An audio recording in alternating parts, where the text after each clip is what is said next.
என் நெஞ்சில் குடியிருக்கும்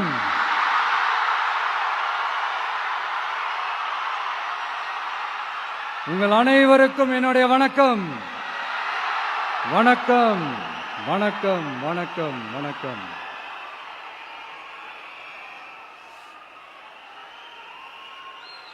மிக மிக மிக முக்கியமான ஒரு நேரத்தில் நாம இருக்கிறோம்.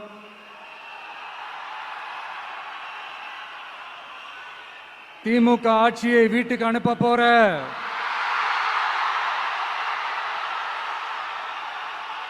அந்த தேர்தலோட கடைசி பிரச்சாரம், ஸ்டாலின் சாரை வீட்டுக்கு அனுப்ப போற அந்த தேர்தலோட கடைசி பிரச்சாரம், இப்படிப்பட்ட ஒரு ஆட்சியை, அதாவது மக்களை சுத்தமா கண்டுக்காத இப்படிப்பட்ட ஒரு ஆட்சியை, இப்படிப்பட்ட ஒரு தலைவரை வீட்டுக்கு அனுப்ப போற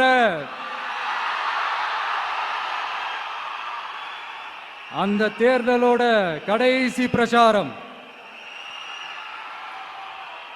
ஆமா, பின்ன இப்படிப்பட்டவங்களை வீட்டுக்கு அனுப்பாம பின்ன என்ன கோட்டைக்கு அனுப்புவாங்க?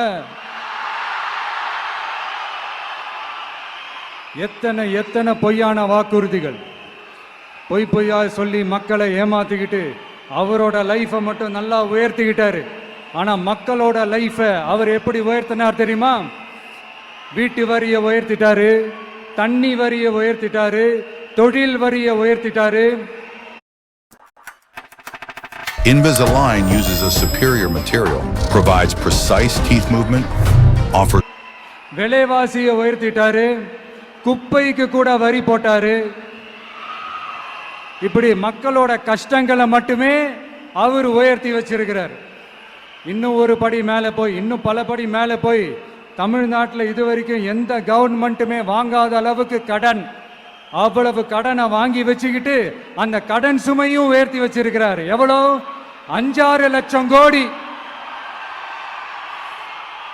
இத்தனை லட்சம் கோடியை வாங்கிக்கிட்டு எத்தனை பிரச்சனைகளை சால்வ் பண்ணிருக்கலாம். அட்லீஸ்ட் நம்ம இளைஞர்களோட அந்த கல்வி கடன் அதை ரத்து செஞ்சிருக்கலாம். சரி, இப்ப நம்ம விக்கிரவாண்டி மாநாட்டுக்கு போவோம். அந்த மாநாட்டில் நான் என்ன சொன்னேன்? நம்மளுடைய அரசியல் எதிரி யாரு? திமுக. நம்மளுடைய கொள்கை எதிரி யாரு? பாஜக. அன்னையிலேருந்து இன்னை வரைக்கும் அந்த ஸ்டாண்ட்ல ஏதாவது மாறணுமா? இல்லையே. இந்து முஸ்லிம் கிறிஸ்தவர்கள் எல்லாம் அவங்கவுங்க வழிபாட்டு முறையிலையும் வாழ்க்கை முறையிலையும் மட்டும்தான். ஆனா தமிழ்நாடுன்னு வந்துட்டா, ஒற்றுமையை காட்டணும்னு வந்துட்டா, நம்ம கிட்ட யாரும் வாலாட்டவே முடியாது, நம்மளோட நல்லிணக்கத்தை யாரும் நாசம் பண்ணவே முடியாது. சொன்னமா இல்லையா? அன்னிலிருந்து இன்னி வரைக்கும் அந்த ஸ்டாண்ட்ல ஏதாவது மாறணுமா? 1 இன்ச்சு கூட மாறலையே.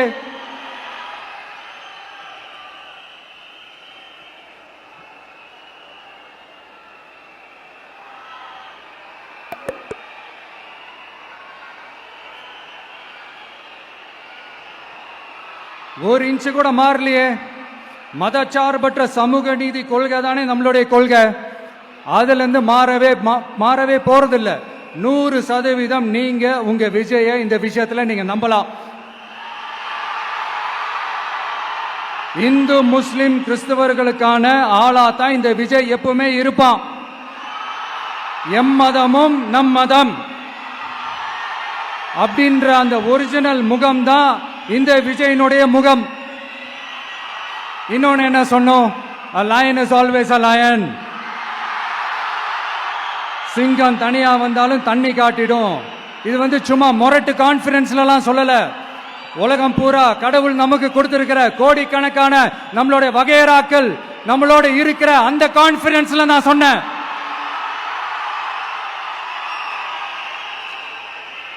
அதனால இந்த விஜய் ஒன்னு சொன்னானா அதுல இருந்து மாறவே மாட்டான். சும்மா இந்த ஸ்டாலின் சார் மாதிரி எல்லாம் கிடையாது.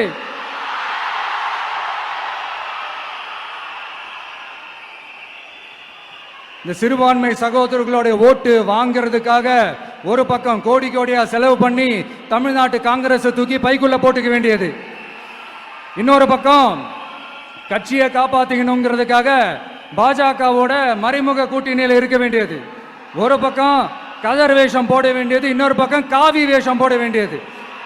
நான் முன்னாடியே சொன்ன மாதிரி திமுகவுக்கும் பாஜகவுக்கும் ஒரு அண்டர் கிரவுண்ட் டீலிங் இருக்குது. எப்போ சொன்னேன்?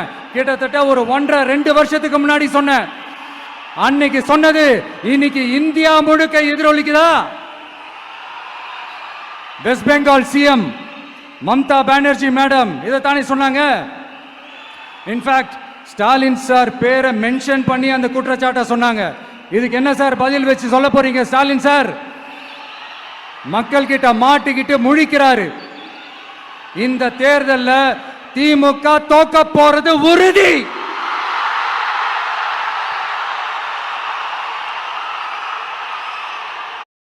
நீங்க எலக்ட்ரிக்கல், பிளம்பிங், மெக்கானிக்கல்